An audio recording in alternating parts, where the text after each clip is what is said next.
third attempt at going live. Apparently I didn't make it public the first two times. I was wondering why no one was joining in, although we still have got nobody joining in, which is alright because I've got absolutely nothing to talk about right now. It's Friday, November 18th. Been a busy day. Oh, we got our first viewer, Jeff, Crockpot, James. Hey guys, what's up?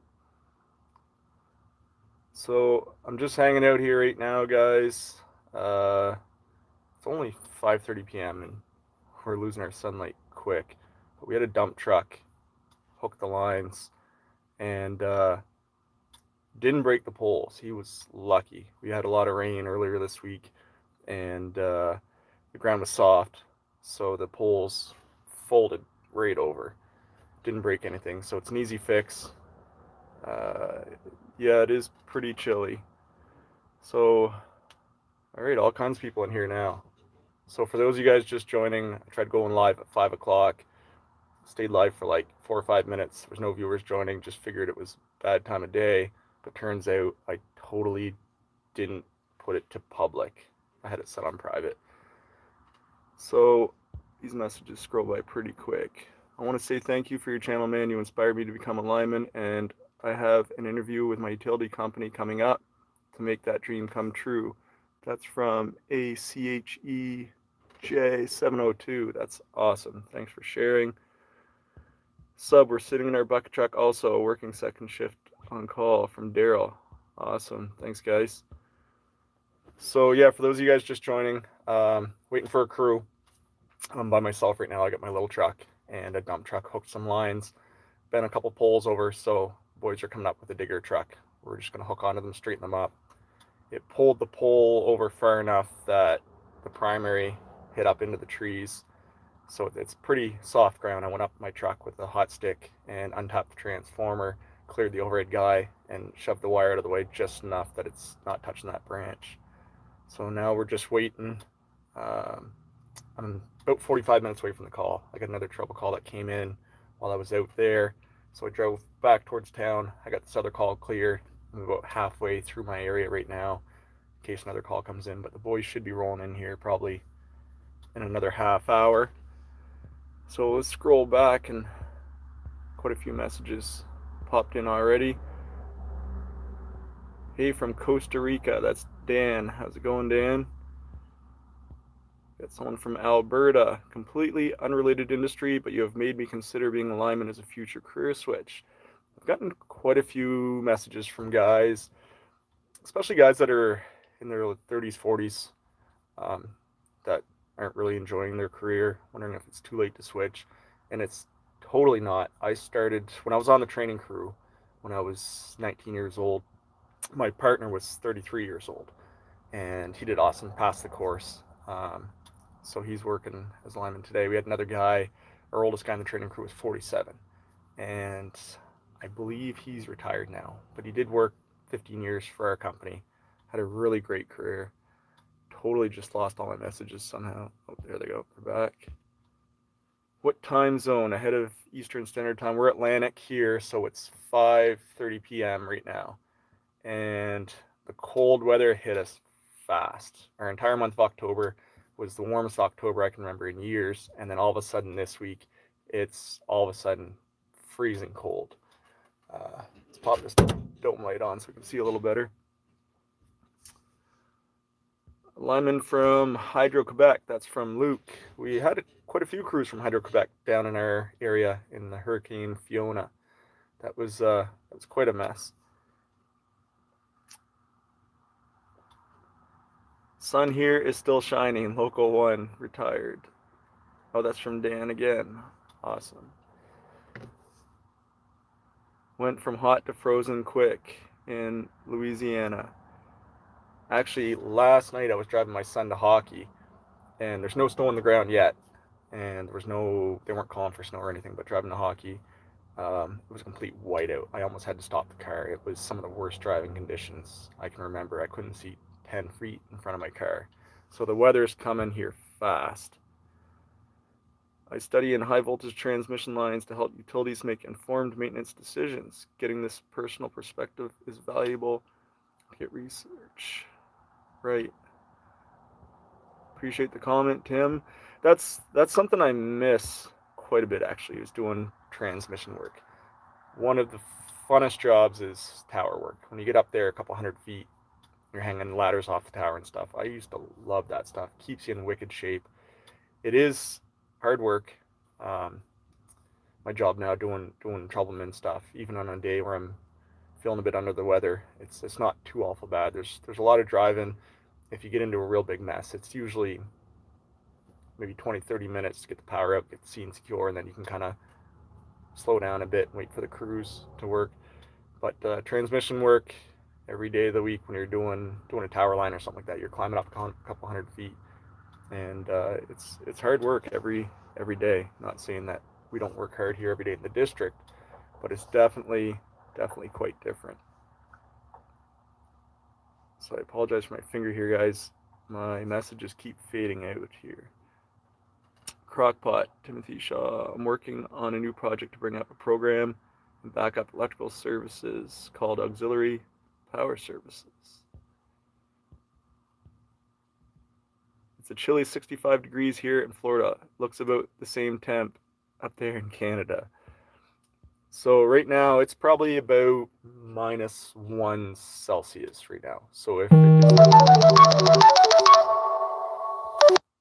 ignore that phone call, it's just a buddy of mine. So for those of you that are just joining, basically I'm sitting at one of our subs. I was at a call about 45 minutes away, and a dump truck hooked some overhead lines, and it didn't break the poles. Thank goodness. One of them had a transformer on it, but it did pull the poles inward over the road. It's a back road. It was feeding a camp there, so we cleared the line. But I got to get a digger truck. The crews are loading up in the city right now and pull those poles back and tamp them into the ground again.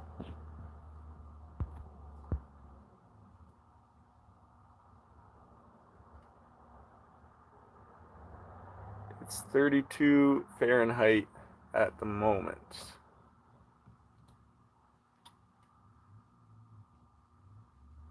Really hard to believe that he was driving a dump truck, that I was driving a dump truck that fast and didn't do more damage. Well, on the off chance that this is actually the dump truck driver, things were pretty lucky. It didn't do a lot of damage. It did rip the mast right off the house, the wire, the mast, everything ripped off the house.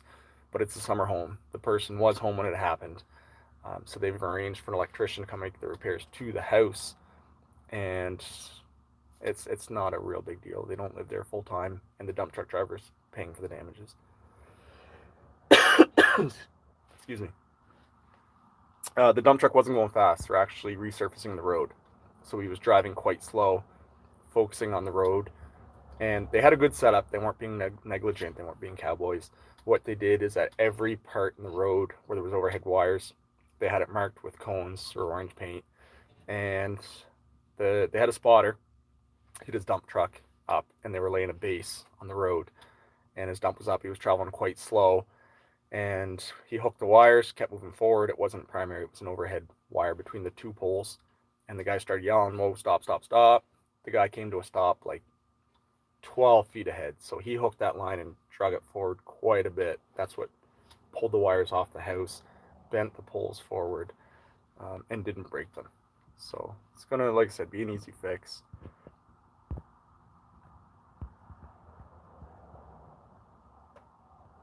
I'm the old tow truck guy you met one day on site. J Door Gaming. We see a lot of tow truck guys in the run of a week, a lot of car accidents and stuff. So, in fact, we meet people from all kinds of different trades while working in distribution, power line trade. Lineman from Pike Electric, from Florist. I'm not sure where that is. What's your favorite thing you've done so far in line work? What's one thing you're really good at? So those are actually two questions I don't think I've ever been asked. That's from Jagger or Jagger.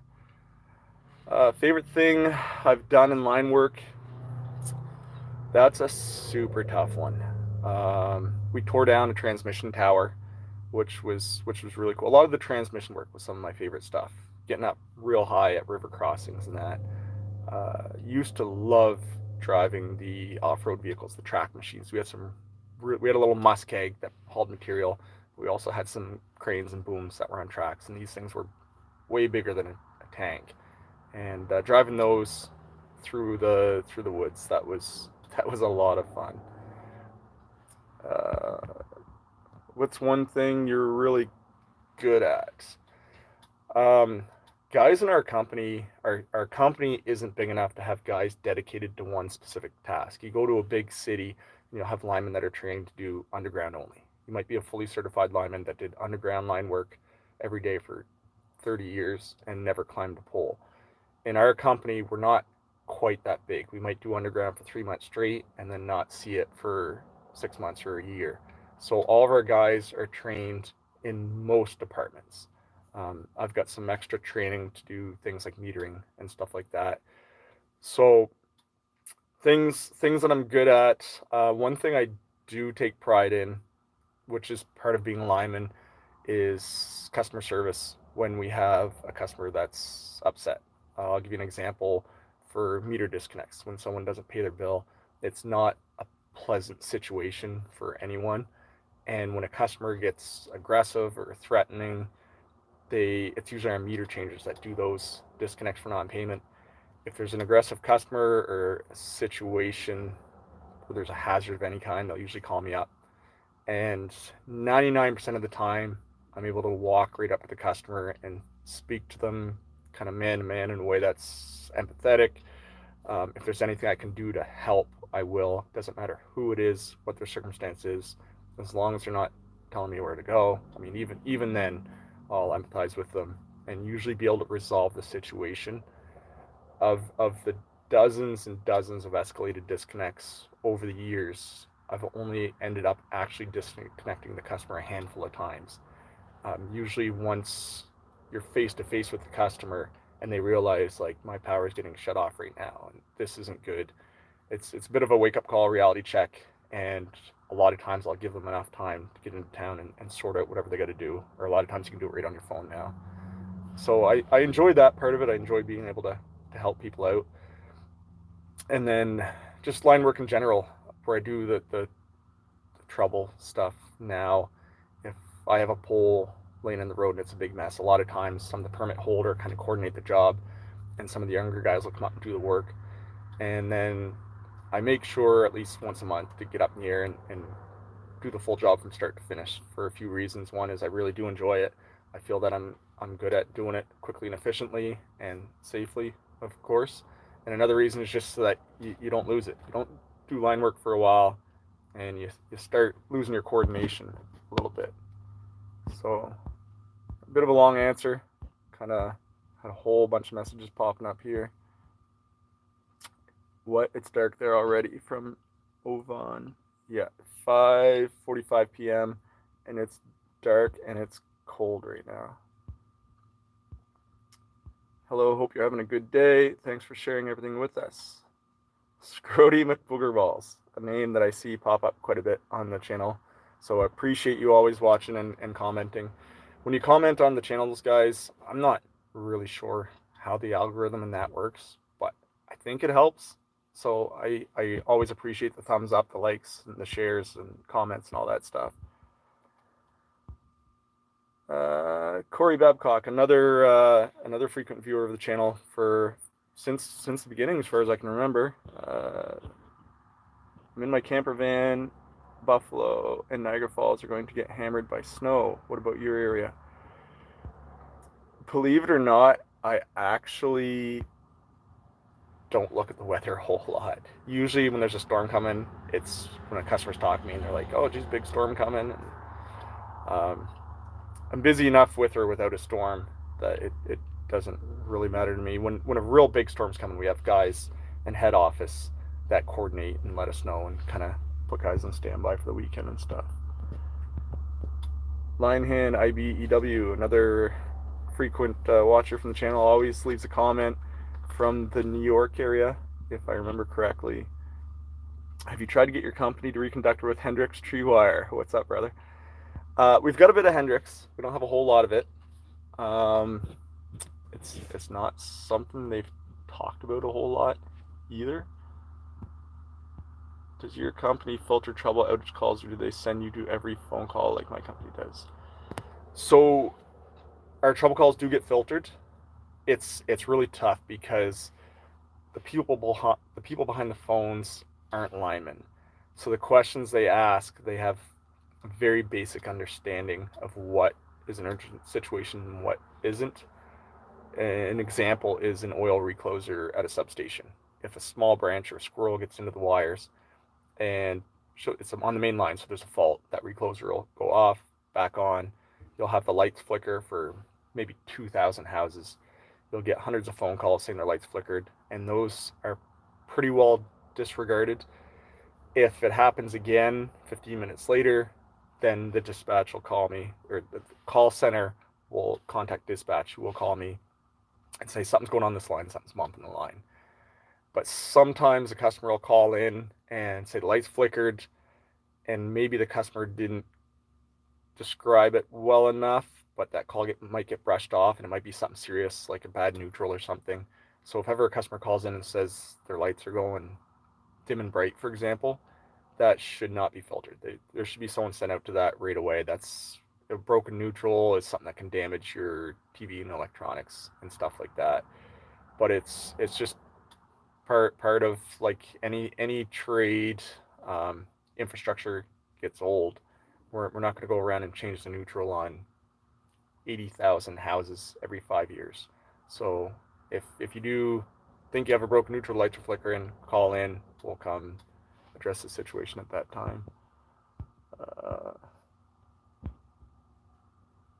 are voltage regulators wired like typical step up down transformers, primary coil and secondary coil? I don't know a whole lot of the technical stuff about voltage regulators, but the short answer, as far as I know, would be yes. And it would almost be set up kind of like a dimmer switch, where there's a contact that can adjust along the coils to change the ratio. But as it changes, it stays in constant contact with the coils so that there's no power interruption as it changes the ratio. Andrew Cole from Winnipeg, how's it going? How much on call do you do? So I have a super unique job within the company where I'm on call pretty much 24/7, 365. But it's not a mandatory on call. So our local office has about 30 guys, and there's two guys on call at the central office for an area that's in any given direction, at least over 100 kilometers in any given direction. It's a pretty large area. They're on call. Those two guys are on call. They can't drink. They got to be available at all times unless they reach their maximum hours, of course. My small area within that grand area, I cover that small area. If there's a call in that area, I'm closer. The truck's at my house at all times. They'll call me up. I'll hit the road, but I don't have to sit there ready on the phone. I've had circumstances where the dispatch calls. I could be over at Costco, half hour across town, and they say, we've got an outage. It's 3 customers. Can you go? I'll say, what about the guys on call? Are they close by? He'll say, no, they're on the other side of town. They just took a permit. They're going to be tied up for an hour. So I'll say, well, I'm at Costco. I'll be home in a half hour, and I'll head that direction. If a buddy stops over from out of town, I'm not a drinker. I don't drink a lot of alcohol. Buddy stops in out of town. I decide to have a few drinks. Um, Dispatch calls. I simply say, oh, I got to do a few drinks. Can you call the guys that are on call? So it's not a big deal. If I did that all the time, obviously I wouldn't be in this position. I'd lose my job. There is a mandatory minimum of 70% calls that I have to respond to. So at first it was a bit stressful. The phone can ring at any time during the night. So when I first took over this job, probably about 5 years ago now, for the first couple of weeks, go to bed at night knowing that phone could ring at any time. It wasn't like before when I was on call once every 3 months, where the phone's going to ring at some point. It's laying in bed, kind of staring at the ceiling. You hear the wind howling. You're saying, well, that phone's going to ring. You can't fall asleep. And I kind of got used to it. It doesn't ring a whole lot once I go to bed. It's a fairly rural area. There's not a lot of traffic and stuff in the area at night. So generally after 10 p.m. there's not a whole lot of calls. How long have you been working for? So today I've been working since 8 a.m. So whatever that is, 9, 10 hours now.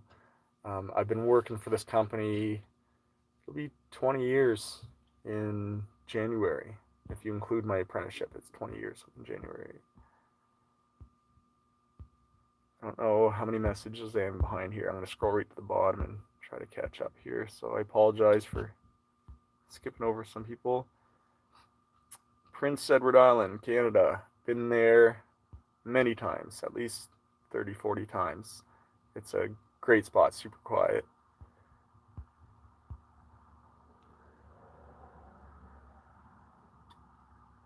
Do you use UWPC where you're at for work permits and tagging, or another system?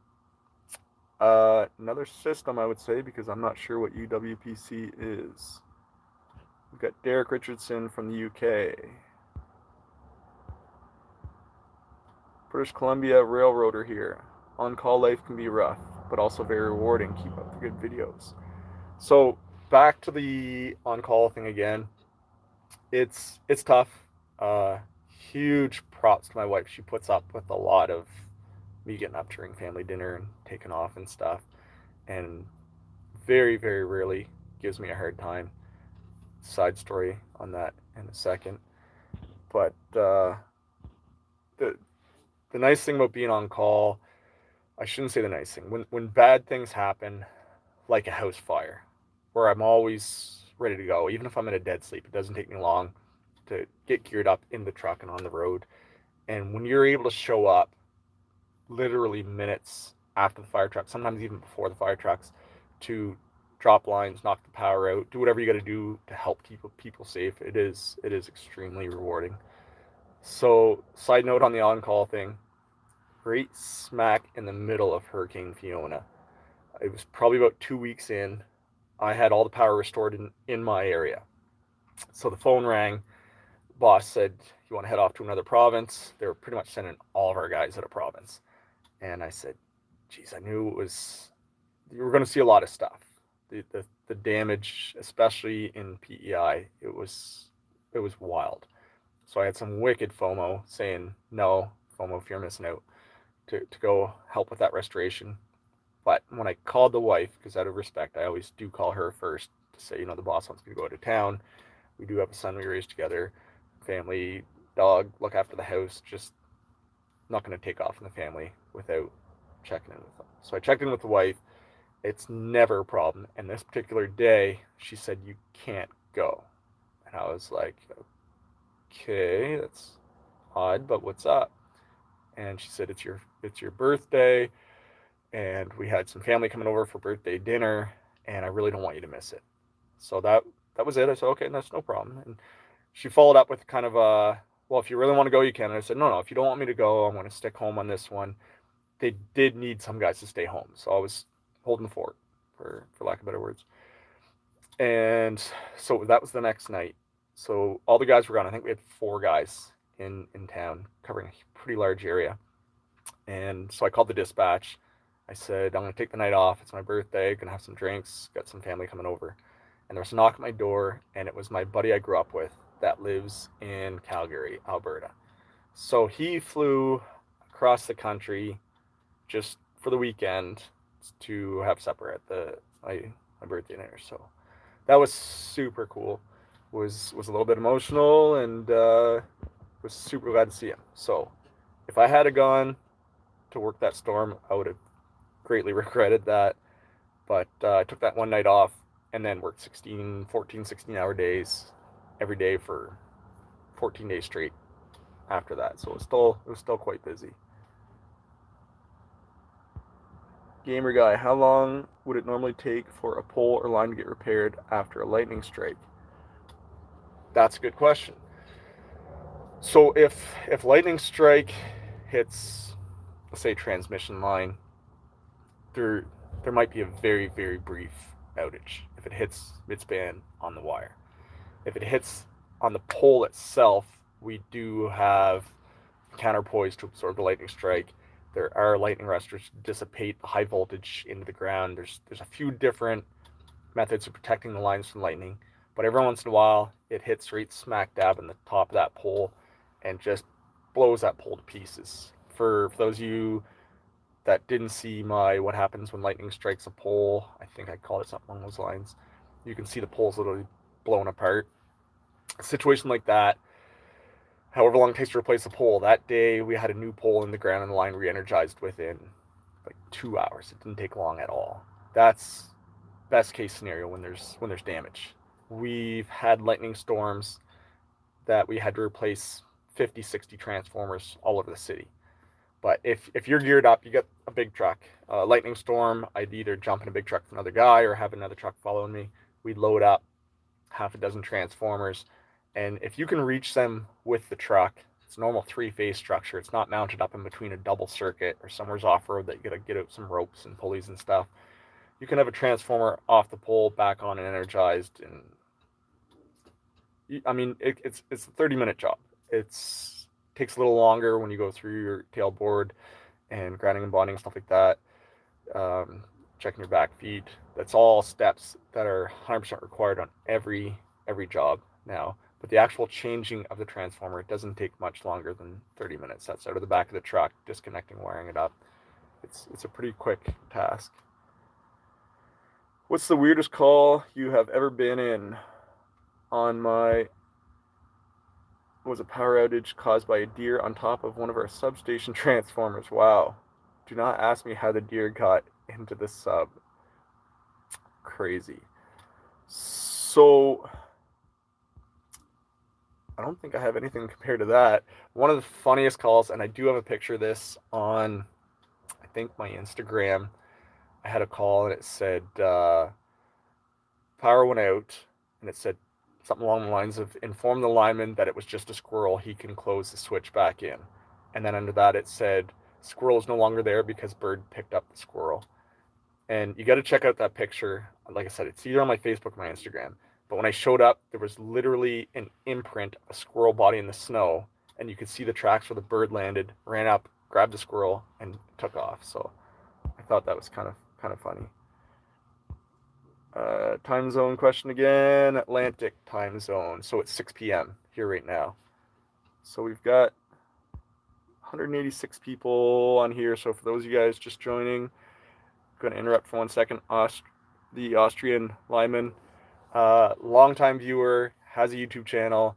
You guys got to check it out. Does some really crazy stuff, tower work, awesome videos. So that's the Austrian Lineman. Definitely check out his channel, guys. He always drops a line in, says hi, leaves comments. Real great guy. So where was I going with this? Completely. Oh yeah. So for those of you that are joining, we're waiting for a crew. A dump truck hit some overhead lines, the guy wire, and was driving slow. Ignore that call again. So he was driving slow, hooked the wire, and as he drove forward, it pulled the poles together. And one of the poles had a transformer and triplex going to the house. So the triplex, everything got ripped off the house, laying on the ground. Didn't break the poles. The ground was soft. I'd jump out of the truck and show you guys, but I'm 45 minutes away from that call because another call came through. So I finished my other call. Now I'm just waiting for my backup, and then we're going to head back out of town once they show up to go straighten those poles back up. Kirchhoff, hats off to Lineman. Been in the industry since 2004. Last year, I have left the field as a faultman for a position as a network controller. Took a while to get to sleep when the weather gets bad. I can imagine. Work on any brownouts. Our customer demand isn't that big in the area. We haven't really had any brownouts. For those wondering what a brownout is, it's basically when the system gets overloaded, the power goes out because of too much load.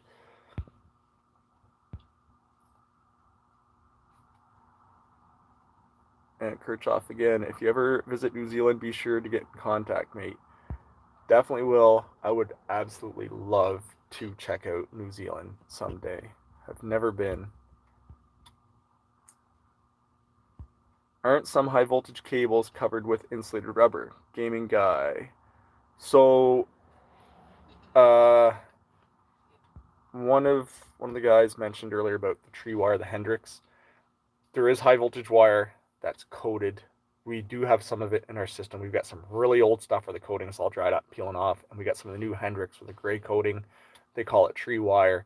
Rather than be mounted spaced out on cross arms, it's each phase is maybe 8 inches apart, and then there's a little spreader to keep them bundled between poles. And that stuff, a tree can literally lay on it, and as long as the insulation's not damaged, it won't cause an outage. There's good and bad points to that stuff. The bad is sometimes it can be laying on the ground and not kick the line. It's a little bit harder to work on. Um, it's pretty thick insulation, so it's best if you have a rubber glove truck and go right on my hand to skin a spot off to tap on a transformer or something, and a little bit more expensive and a little heavier, of course. And then underground cables are all insulated. So you have your concentric neutral in the center, or sorry, your high voltage, your primary in the center, wrapped with a semicon, then an insulation, then a semicon, and then your concentric neutral, and then the main jacket around that. It's pretty tough stuff. I certainly wouldn't go grabbing hold of it for no reason, but at the same time, it comes right down the outside of a pole, right down into the ground. With depending on your jurisdiction, it might have a plastic guard or a steel guard, and that's all bonded and grounded together. What else we got here? What up? Just getting on. Hope you're having a nice day. Staying safe and warm. I am in commercial AC and refrigeration from Yatu Sabe 7809. So it was a pretty good day. It started off every morning, almost every morning when I sign onto my truck. The first thing I do in the morning is go to someone's house, usually residential, sometimes commercial, meet an electrician, and disconnect the power for the day. There's a lot of electrical work that homeowners do that require a disconnect from our system. We try and limit it to one a day. Sometimes we end up doing 2 or 3. And in emergency situations, it's pretty much unlimited, however many we can handle. But regular work day, there's one schedule every day. Today there was 2. So I had one for 9, one for 9:30. Showed up at the house, disconnected the triplex from the mast, called it back to the pole.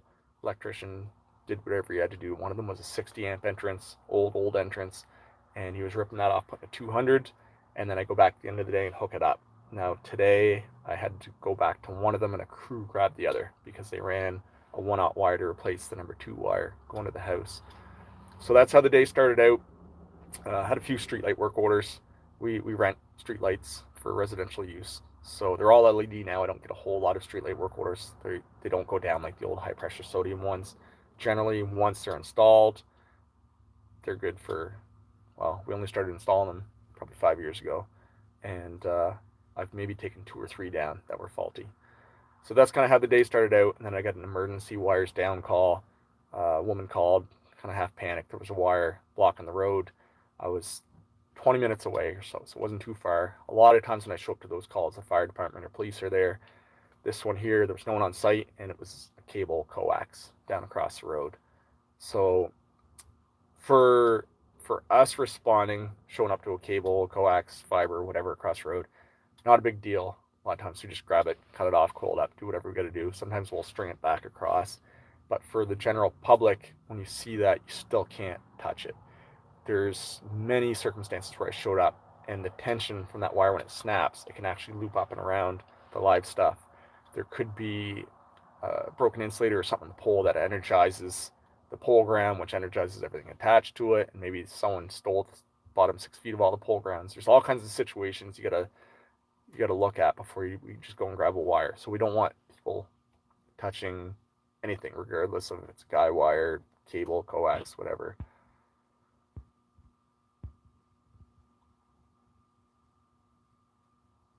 Just finished my day. Any water on the roof is already ice. I live in Massachusetts. That's yet to save again. So last night, for those of you, there goes the ambulance.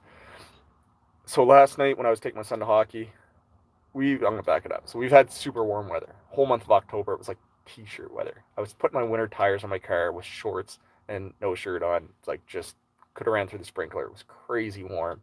And then a week later, we just dropped down to like -10. So that's -10 Celsius. So the weather got cold fast, and last night got stuck in a blizzard. Couldn't see at all, and the roads were sheer ice. There was cars going in the ditch all over the place. It was not good driving conditions at all.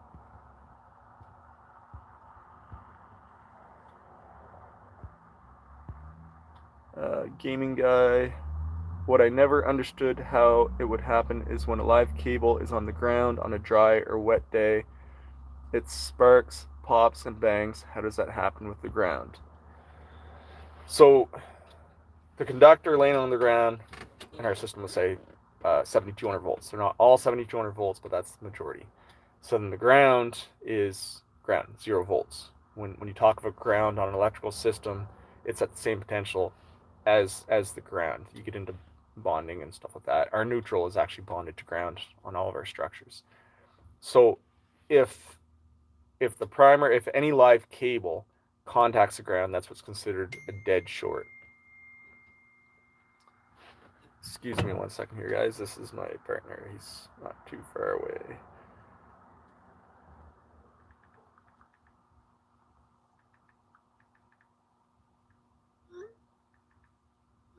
So he's going to be here in about 15 minutes or so. Where were we going with that? Oh, yeah. So live conductors laying on the ground, that's when you create your dead shorts. There's an inrush of current. That's what blows the fuses. The problem is with the ground, if the ground is, let's say, snow or ice. Ice is a semiconductor, pretty good insulator, actually. Even concrete, pavement, whatever. It's not necessarily making a good ground. So rather than being a dead short, it's going to be a high current fault, depending on where it is in the system.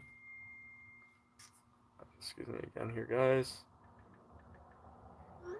Depending on where it is in the system, if it's on a main line, the system might be set to only trip at 300 amps, for example. And maybe it's laying on super dry soil, it's only drawing 240. As it's arcing through the soil or heating up or whatever and creating carbon, it becomes more conductive, amperage goes up, it flashes over, there's a bang. Maybe it's not on a fuse, it's on a reclosing device, so you'll see a flash and a bang, power goes out, but it closes it back in because it wasn't a high enough current fault.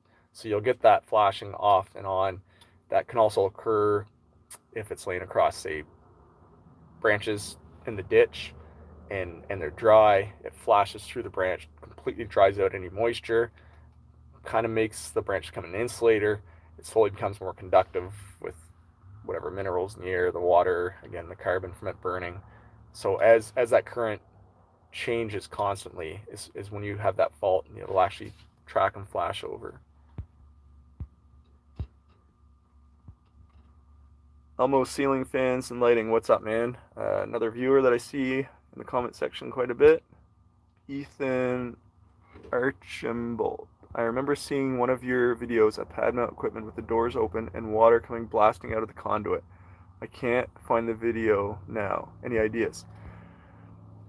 That shot was from a super old video. I think it was called something like Follow Me Through a Storm or something like that. It's one of the older videos. Thumbnails, a picture of me in my winter coat, all orange. There was an orange tinge on the screen, if I remember correctly, from my revolving lights. And that was just little 30-second clips from a whole bunch of calls I had within that 48 hours. Be safe out there, man. Thanks, David. Nick, apprentice here. Thanks for the videos. Captain Jimmy, same weather in Michigan. Another reviewer from PEI. Elmo ceiling fan, just got on. How are ya? I gotta check the time on these because some of these messages are still old. 6:07. So good, man. We're just waiting for a crew. We had a dump truck hook some overhead lines and fold some poles over. Didn't break the poles, but it did rip the wires off the house. So they need an electrician. The dump truck driver is paying for the damages for the electrician and ours. And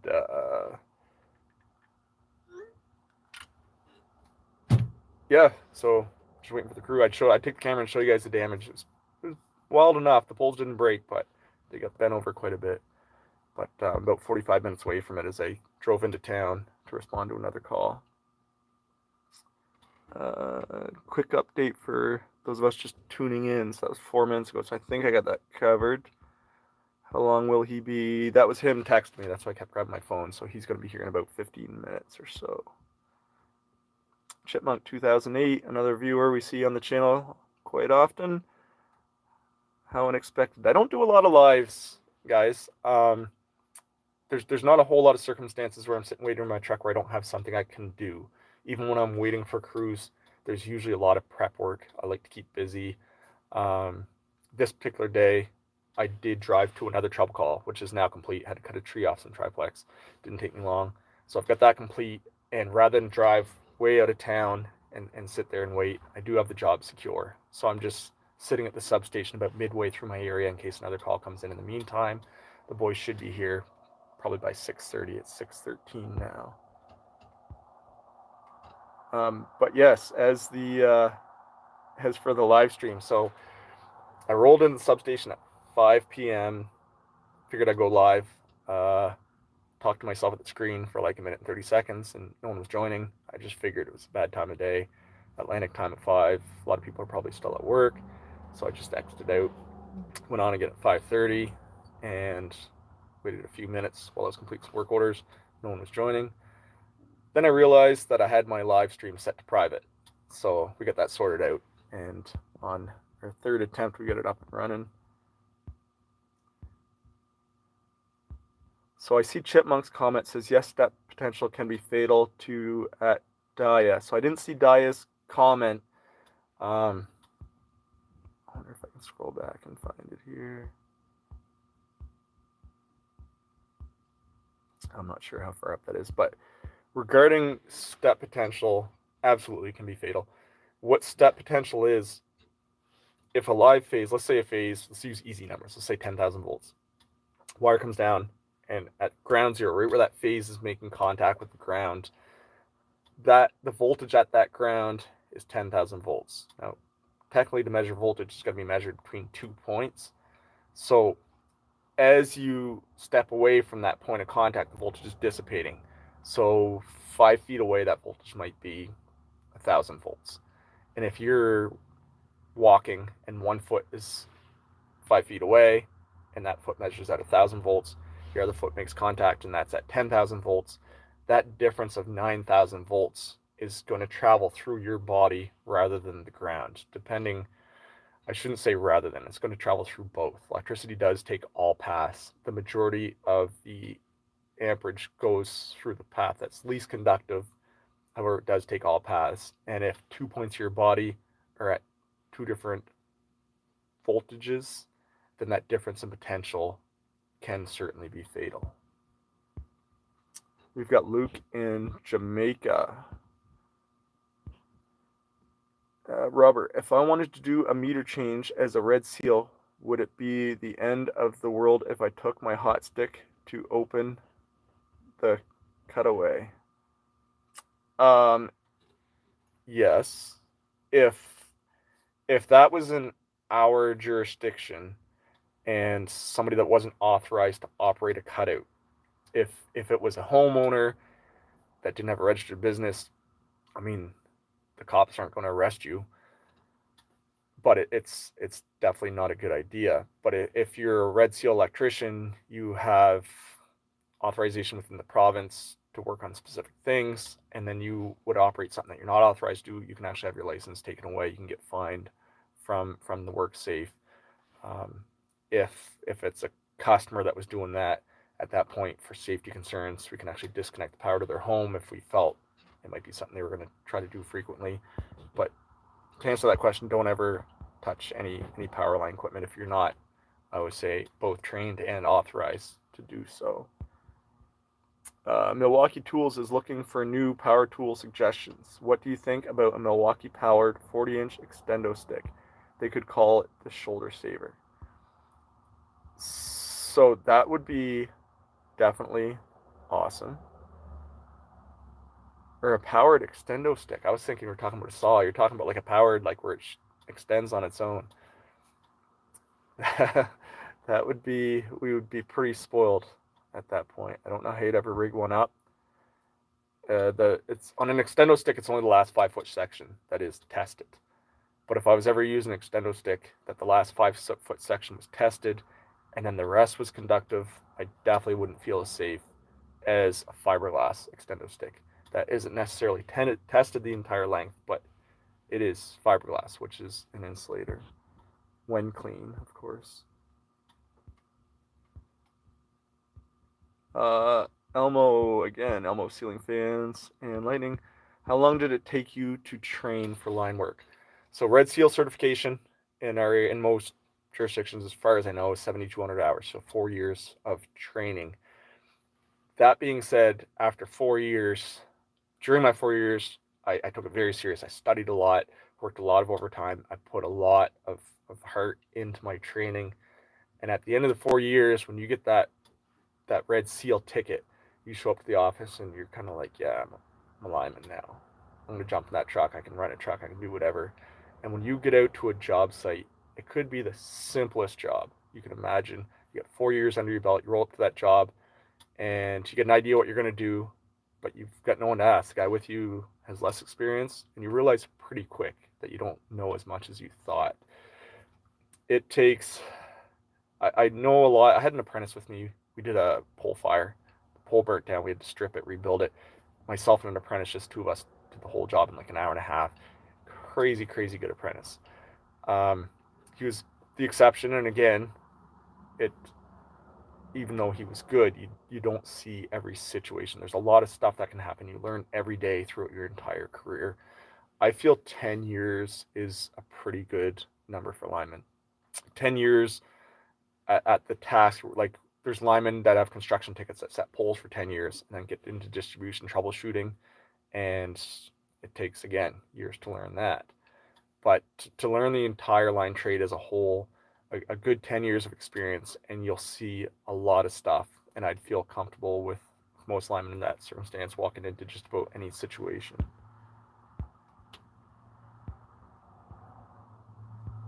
How do you fuse your supply down to houses? We have a 60 or 100 amp fuse in the house before the meter. So most of our homes here now are at 200 amp.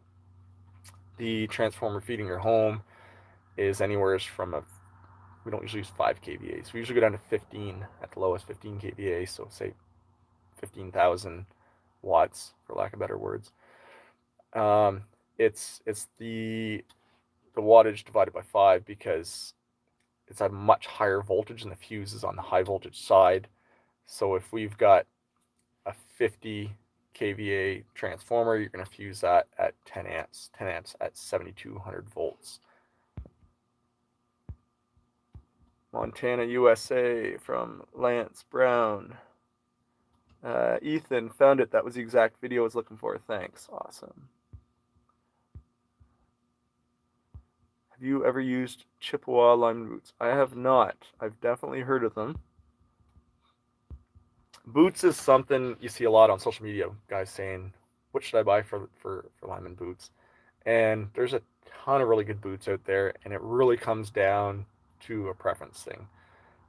There's definitely some with companies that have a more reputable quality. You get what you pay for. If you're going to buy a cheap set of work boots at Walmart, probably not the best thing to buy for a lineman. You do want to invest a good amount of money in your footwear. I've got a whole set of work boots from Keen. Um, they're fairly new. They've been into hiking boots and stuff for a long time. Fairly new into the CSA approved boots. I don't recommend them a lot of times, people, simply because they're not as durable as some other boots, and they're certainly not a lineman boot.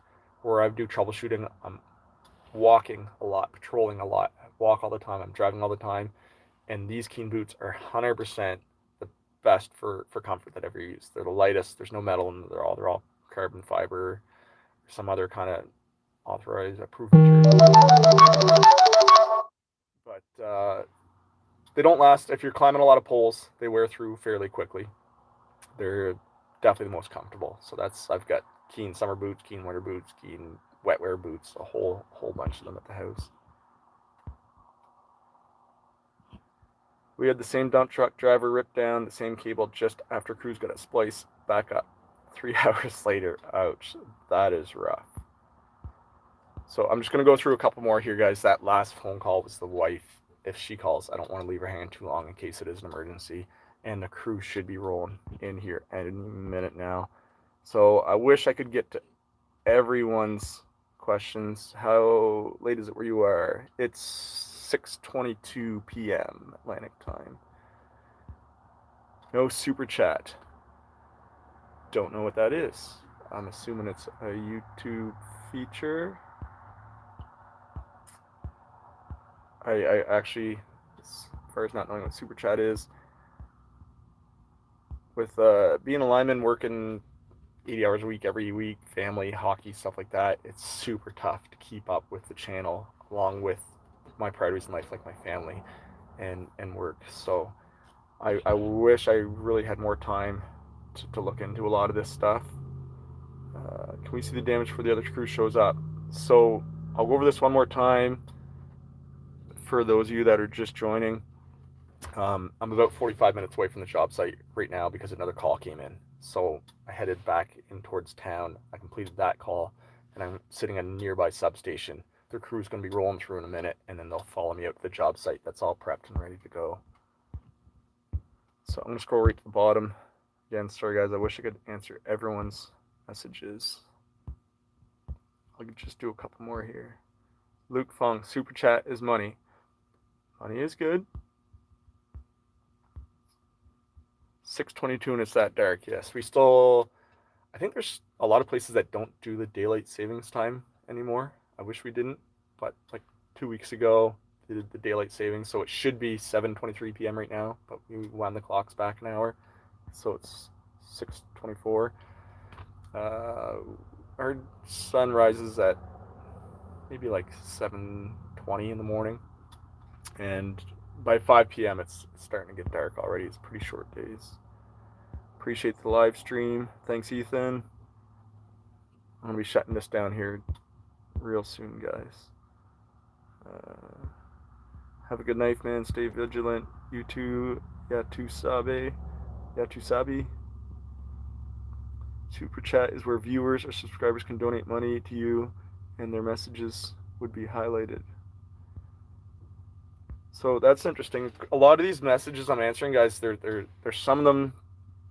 I don't know if it's just because I'm tagged at Bob's Decline. It's highlighted red, so they are jumping out a little more. And then some of the longer ones. I'm just using my phone right now. I can only see 2 or 3 messages at a time. So as I'm scrolling through, when one's taking up the whole screen, those ones are kind of catching my eye a little easier. A lot of them are messages of thanks for the videos and be safe. And I really appreciate that, guys. That's one of the best things about our trade today. And it doesn't matter where you work. Most parts of the world, our trade in general is a whole lot safer now. We got much better tools and equipment. The whole safety culture as a whole, it's improved even in my short 20-year career. It's improved light years. Chipmunk, what Ethan said. Appreciate this. How long does it take for your apprentices to work primary? Our apprentices can start rubber glove training after 2 years, and they have their second block completed. To work primary, they have to have their 6-month initial. Our block 1 is divided into block 1A and block 1B. They have to have their block 1A completed, which is, I said 6 months, but it's 9 months. And then they also have to be competent. Sometimes an apprentice shows up and isn't quite at the level where we're comfortable with them even sticking primary. So they got to prove themselves a little bit more. It's really up to the lead hand on the truck at that point.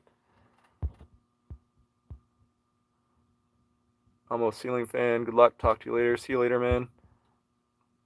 I would use Streamlabs for any donations. As YouTube, most people don't know about this, but they take percentage of that tip.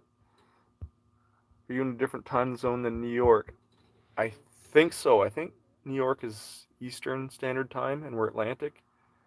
So you guys must be 7:30 there now. Stay safe. Unwired, another frequent viewer that I see in the comment section all the time. Appreciate it very much. Local one, retired. Running from the cold. That's a good idea. The cold hit me hard last week when it showed up. At Bob's Klein tags for you to see. So that definitely works. Thank you for keeping the lights on. Code 3 News. So Code 3 News has his own YouTube channel as well. A guy that I see in my travels quite often. So appreciate your work and storm coverage very much. All right, I'm going to run to the bottom and I got to shut this down, guys. I got to give the wife a call back. So I'm going to read these last two messages from the Chipmunk and Original Radman. So the Chipmunks messaging Redneck Tech. I used to frequent a Lineman forum decades ago. Apparently you can sense if it's going to break down. There's a debate, so I'm not sure what they were talking about there with each other. Hope the rest of the night is smooth. Thanks for the stream. Any desire? Okay, I got to answer this one. Any desire to be a helicopter lineman? So we didn't do any helicopter work in our area at all up until about 4 years ago, and that's our transmission department. That was, I either wanted to be a trainer or a helicopter lineman. That's what I wanted to do. I'd still love to do it. However, to get into it now, I'd have to leave my department. My job is a troubleman, which I absolutely love and don't plan on leaving anytime soon. But yes, I would love to do helicopter work. Big outage, Wayne. A couple poles got pulled over by a dump truck. So my crew should be rolling in here any minute. Started a new channel for storm chasing only. Code 3 Nick, storm chasing. I'll check that out. Good night, boss. Chipmunk. Later, man. 227 in here in Seattle. 35 years in the business. Just going to go through these super quick. I hate to leave you guys hanging and not answer messages. So we're going to scroll through. Big inspiration to me and my family. Just thought you should know. Really appreciate that, Tony Townsend. That's awesome. Question about rain decreasing the insulation of a hot stick. That's a super tough one. So you do wipe the hot stick down with a silicone, the rain beads, it's 100,000 volts per foot. So there's still enough insulation between beads of water as a hole on the stick that you are protected. Plus you're wearing your rubber gloves, plus you're in an insulated bucket. So there's many layers of protection in those instances. We had snow last night to Hans, a pretty bad blizzard for about 15 minutes. So last one, guys, Grant, Baumgart, stay safe, call the wife back. I'm going to check out for tonight, guys. Be safe. Thanks for checking in, and we'll see you guys all soon.